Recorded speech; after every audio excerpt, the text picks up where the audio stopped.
As I pulled out of the dimly lit parking lot, a shiver ran down my spine, an ominous feeling settling over me like a thick fog.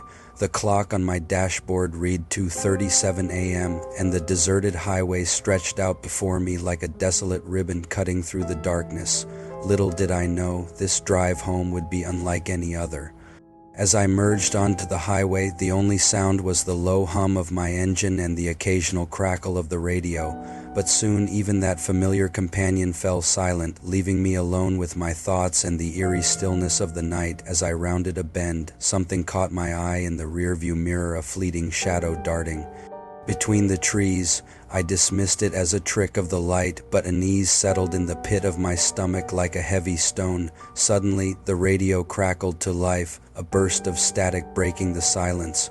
I reached to turn it off, but before I could touch the dial, a voice spoke through the speakers, a voice that sent chills down my spine. "Turn back," it whispered, the words dripping with malice. "You're not alone." I slammed on the brakes, heart pounding in my chest. But when I looked around, there was nothing but darkness pressing in from all sides. Shaken but determined to press on, I forced myself to continue down the empty highway, but the voice was not done with me yet. It whispered my name, each syllable filled with a sinister intent that made my blood run cold.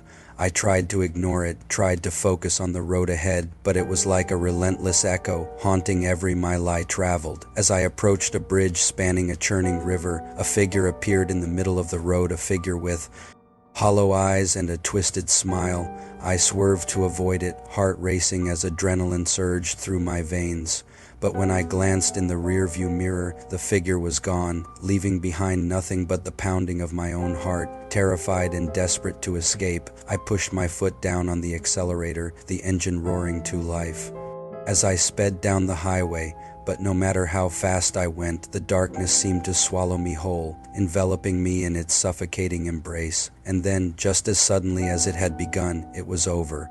I rounded a final bend and the highway stretched out before me, familiar streetlights casting their warm glow over the asphalt. I breathed a sigh of relief, the tension draining from my body as I pulled into my driveway. But as I stepped out of the car, I couldn't shake the feeling that something was watching me from the shadows, waiting for me to let my guard down once more. And as I hurried inside, I couldn't help but wonder, was it just my imagination, or had I truly encountered something otherworldly on that haunted highway?